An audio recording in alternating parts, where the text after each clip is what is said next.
Welcome to Akashic University, the place where you can learn to access your soul's wisdom, or at least stop digging the hole any deeper. I'm Terry Uktana, and today we'll be going through a brief primer on what past lives are and how they affect us in our lives now. Having worked with soul books and the Akashic records for so long, I sometimes forget people are taught by various religions that we only get one lifetime. Which may be true, but from what I see in people's soul books, this is not the case. Clients ask me if I can find a past life for them. And yes, I can. In fact, most soul books have so many listed, it takes up over half the entire book. I sometimes have difficulty sorting through all of them to find something which matches what the client's looking for. Because we all want to be relevant, important, and seen, even if it's in a life which happened before we were born this time around. People want to know they were famous or important in some way, and usually think of this as within the past couple of 100 years or in a variety of cool cultures and time periods which they were taught about in school. Egyptian is a past life favorite. Roman is another. Native American is high on the list for people living in the US, Europe, and Canada, while Celtic is coming back into favor. Irish during the potato famine is not even thought of. Classical Greek culture makes people a bit squeamish, and Christian during the time of Christ is problematic on a great many levels.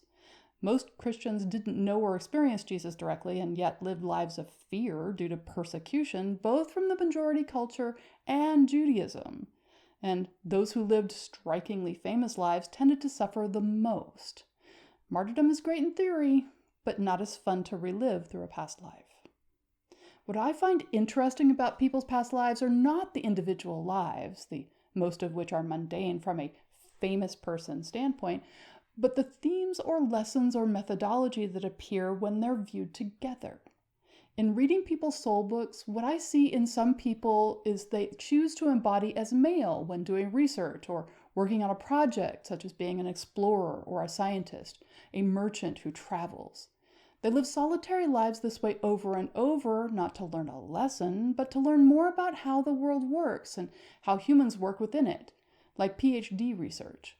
Pauses between these lives are large. Others choose to embody as couples over and over again because they work best as a team, and part of their work is to provide loving, stable homes for other beings to grow in, creating a platform for those beings to start their journeys earlier than otherwise possible. Still others go through life after life working through personal issues such as learning sovereignty doesn't require power over another, and power doesn't empower individuals necessarily. This can be seen in life after life, switching back and forth from male to female, from powerful to disempowered to lives where sovereignty is available if effort is extended. We all have past lives, and they're amazing stories not only of unique events which have helped form us, but of choices about who we wish to be and who we choose to become. They aren't necessarily dramatic stories of grand success or utter failure, but of the best parts of ourselves, those parts who try when it would be easier to just sit back. But the question I get is, was I famous before? Past lives can be fun, or they can be dreary, or they can be a bit horrifying. People love to dig into them for a variety of reasons. Some want to relive a glorious lifetime of wealth or fortune or fame. Some want to know why they are fascinated by a certain topic or hobby or profession. Others want to heal something they feel is a holdover from another life, or to deal with a debt they feel they owe to someone. Most people have lived hundreds of past lives, and while they may never have been famous, most of us have had fun or cool to hear about lives which make us feel less ordinary or mediocre. It's fun to relay things of this nature, even if the specifics of the life don't have a lot of relevance to the current life. What I find interesting in looking at past lives is, as much as the experts talk about karma and constantly living in order to work out issues and deal with debts, most people I read for aren't doing that. They don't have the sword of Damocles swinging over their head, waiting for them to forget they owe someone, or they've been horrible in a past life and forcing them to suffer in this one. Some people have issues, memories which they carry over in their body or in their emotional body, which affect them now. Fear of birds, memories of torture, the need to read and explore everything about the American Civil War, A dislike of Europe, which is visceral and has no relation to the present, as they've never been there. These usually abate when the relevant life or lives is found and explored. It's usually a reminder of something which they don't want to have happen again. Like a token you wear to remind you not to date losers anymore, or to keep you from making hasty financial decisions. It's a reminder not to choose that path again. Annoying and sometimes debilitating in this life until it's figured out, but helpful in keeping you on the path you've chosen this time around. Something I find fascinating about past lives is the patterns which they highlight. Again, with hundreds to choose from, why is one life more important than another? Sometimes they're not. Sometimes it's the group as a whole which tells the story. Like the person who chooses adventure each lifetime and having a relationship is secondary. They only take one on if the person is going to adventure with them, or they take one on to see if they can keep themselves from adventuring, and they do it over and over until they can see that the relationship is the adventure. Or someone who chooses quiet family life over and over even though they have amazing skills and gifts. Then they begin choosing more difficult lives of service and alternate between family lives and service over a period of time to build up positive experience. The variations are fascinating and endlessly unique. Just because you weren't a world-renowned artist or political figure doesn't mean you're ordinary or bland.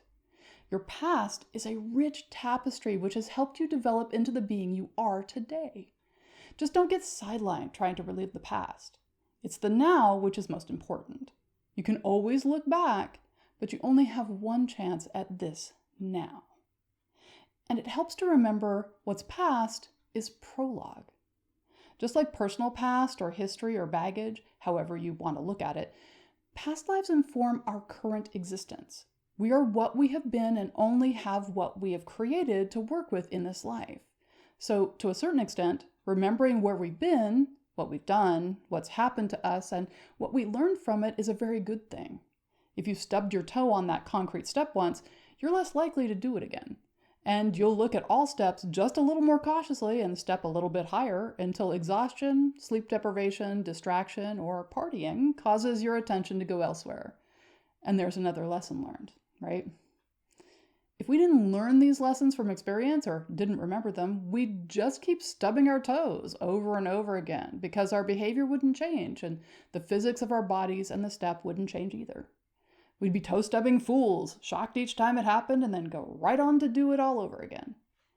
Viewing and reviewing past lives can help us in this by making the lessons we've learned from them conscious once again, or reinforce them if we do have them well in hand this time around.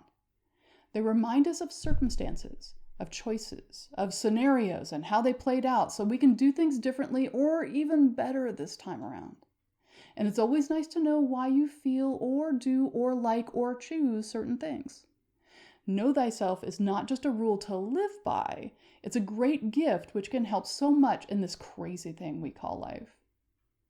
The challenge is not to go back to living in the past. The past should not be the present. Just as it's not healthy to dwell on what we cannot change, obsess on what could have been, or bemoan what should never have happened, so trying to change what has occurred in a past life or taking on specifics and challenges from then can derail who we are now. We're meant to live this life, informed by who we've been, not turn back the clock and try to recreate what's already occurred. Don't dwell on the past. Learn from it, acknowledge it, and then move forward to create today as best you can. Thank you for the privilege of your time. If you're interested in knowing more, check out my website, akashicreading.com. And if you've enjoyed this video, please share, like, and subscribe as it goes a great way to supporting the channel. You can also support my work by subscribing on Patreon. Link is in the description below. Thanks.